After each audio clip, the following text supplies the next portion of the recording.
Gospodin s vama. I s duhom tvojim. Početak Svetog Evanđelja po Mateju.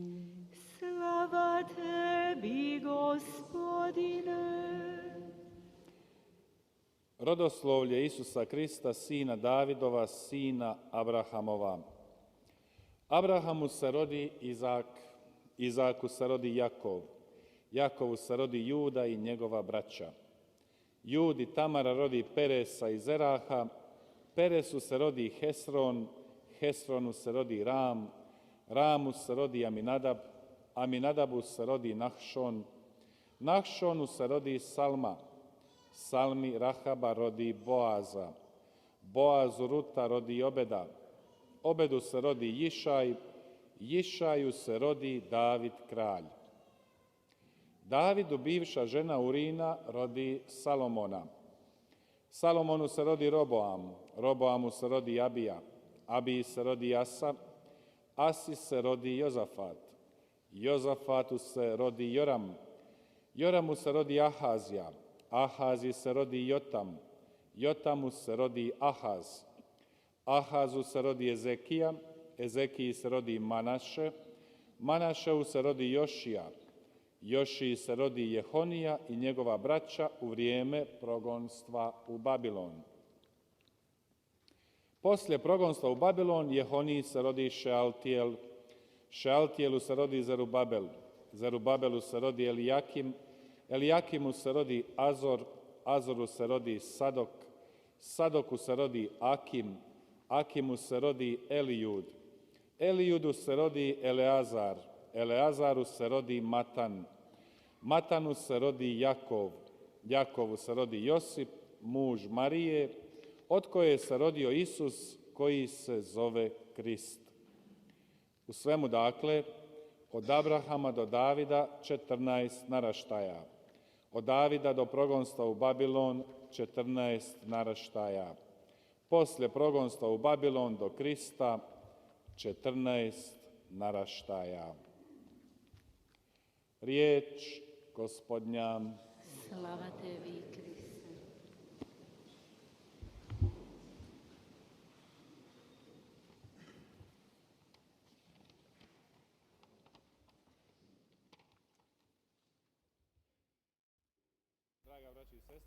사랑하는 형제자매 여러분,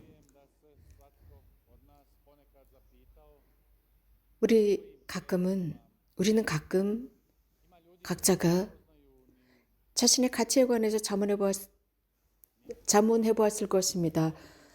어떤 사람들은 자신의 부모를 모르는 경우도 있습니다. 많은 사람들은 할머니, 할아버지를 모르는 사람들이 있습니다.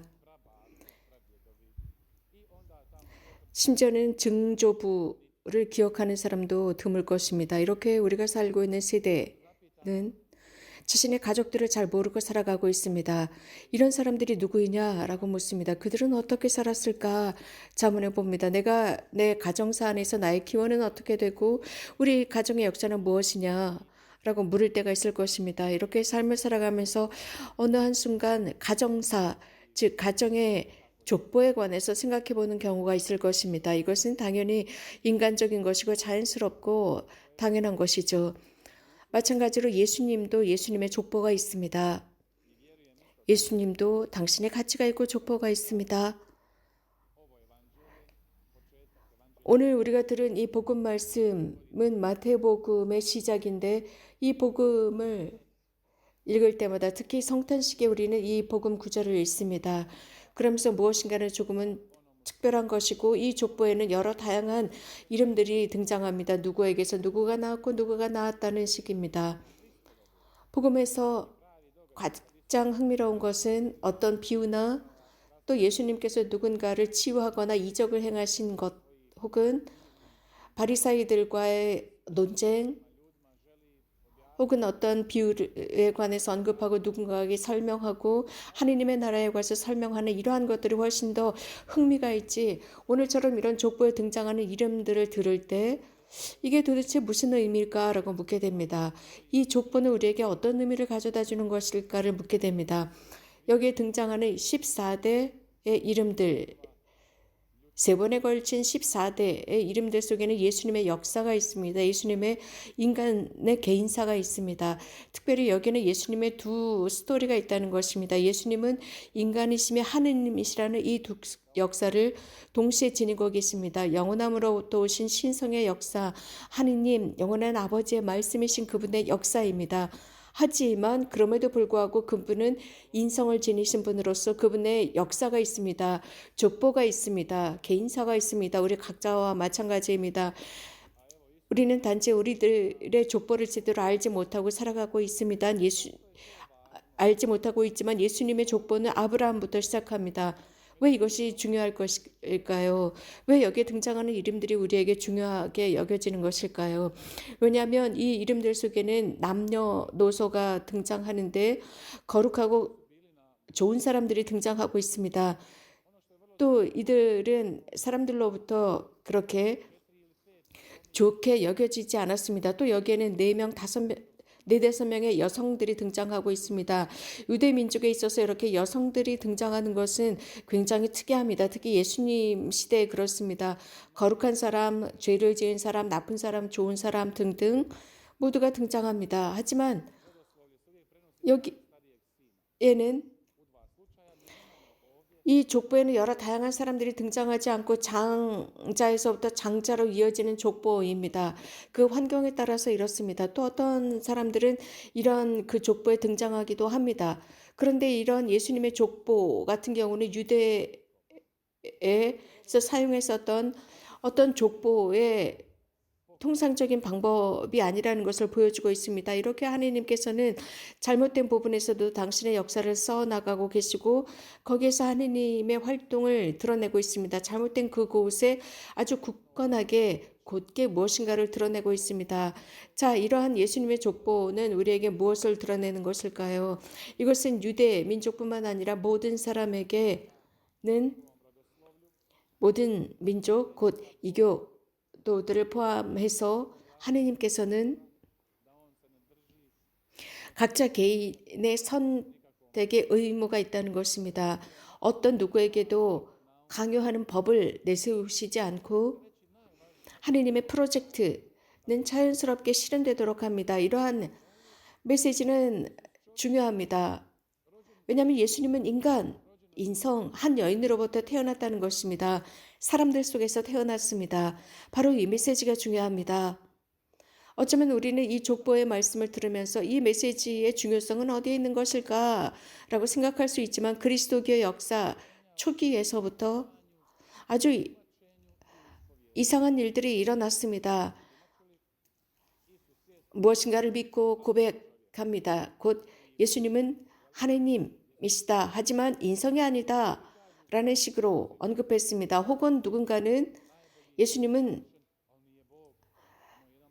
인간일 뿐이다. 유일하고 완전한 인간이지만 신성은 지니지 않았다. 등등의 말들이 있었습니다. 그러나 이것도 잘못된 것입니다. 예수님은 인성과 신성을 함께 지니셨습니다.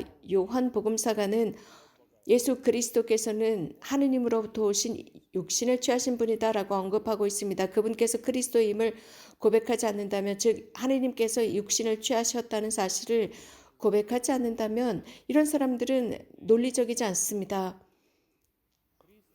왜냐하면 그들에게는 반쪽의 진리를 지니는 것입니다. 그리스도께서는 인성이고 신성으로서 즉 하느님께서 육화되신 분이십니다. 특별히 우리는 대림의 두 번째 부분을 훨씬 더 성대하게 지냅니다. 이제 점차적으로 그 육화의 사건으로 들어가기 때문입니다.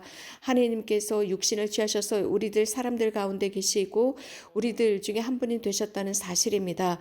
그렇기 때문에 오늘 우리가 읽은 예수님의 족보, 이 족보는 예수님께서 사람들 사이에 태어나셨다는 것이 중요합니다. 그래서 그분의 이름과 성이 있다는 것입니다. 이런 족보 속에 포함되어 계신 분이 바로 예수 그리스도라는 것입니다. 그럼으로써 마테오 복음사가는 바로 이 부분을 강조하고 있고 또 신학자들이 언급했던 것은 하느님께서 왜 인간이 되셨느냐라는 것에 의문을 지녔습니다. 즉 여기에 관해서 계속 물었습니다. 이것은 몇 세기를 거쳐서 질문을 했고 이것은 그리스도교 역사 속에서 계속 해온 질문이었습니다. 당연한 질문입니다. 하나님은 영이십니다. 그래서 그분은 한계가 없으신 시작이요 끝이신 분이십니다. 그래서 우리들의 어떤 인간의 법이나 잣대로 우리가 잴 수가 없습니다. 그분께서는 인간의 몸을 취하셨고 인간의 법을 그대로 취하셨습니다. 그래서 그분께서는 인간의 한계를 지니시고 인간이기 때문에 아플 수도 있습니다. 이러한 모든 인간의 모든 것들을 당신께서 취하시고 인간 사이에 계셨습니다. 우리는 이러한 부분들을 묵상해 보아야 합니다. 시작이며 끝이신 그분께서 왜 인간의 육신을 취하셨을까입니다. 아시시의 프란체스코 성인도 이 부분에 관해서 묵상하셨습니다. 그분은 철학자는 아니었습니다. 그러나 이러한 육화 사건에 관해서 그분은 계속 감탄하셨고 묵상하셨습니다. 하느님께서 인간이 되셨다, 육화하셨다. 이것은 매우 놀랍고 감탄할 지경의 역사입니다. 겸손하고 아름답고 매우 놀라운 사건이지 않을 수 없습니다. 아시시 프란체스코 성인은 구유를 만드셨습니다. 이런 육화 사건에 그분은 경탄하면서 구유를 세계에서 최초로 만드셨고 실제로 인간이 되신 그 하느님을 끌어안아 봅니다. 왜 구유를 만드셨을까요? 이 육화 사건이 당신의 마음 안에 훨씬 더 깊이 들어갈 수 있도록 하기 위함이었습니다. 그래서 이 구유에는 여인들과 남자들과 동물들과 구유 등등이 등장합니다. 마구간이 등장함으로써 정말 하느님께서 인간이 되셨음을 3차원적인 상태로 보고 느끼면서 이런 하느님의 신비, 위대한 그 신비를 체감하도록 하셨습니다. 주님의 신비를 직접 느끼도록 했습니다. 놀라우신 그 하느님, 영원하신 하느님, 그분께서 아주 작은 아기가 되셨다는 사실을 더 잘 묵상하기 위해서였습니다. 이 현실은 매우 아름답습니다. 매우 큰 신비입니다. 형제자매 여러분, 이 대림 시기를 지내면서 특별히 오늘부터 성탄 시기까지 우리는 아주 특별히 준비하는 시기로서 계속 묵상하고 하나님께서 과연 어떻게 인간이 되실 수 있었을까를 묵상하는 시기입니다. 말씀이 육화되셨다는 사건을 묵상합니다. 하나님께서 우리들 가운데 오셨고 우리들 중에 한 분이 되셨다는 사건을 더 열렬히 묵상하는 시기가 될 것입니다. 사랑하는 형제자매 여러분, 주님께 우리들의 기도를 봉헌하도록 합시다.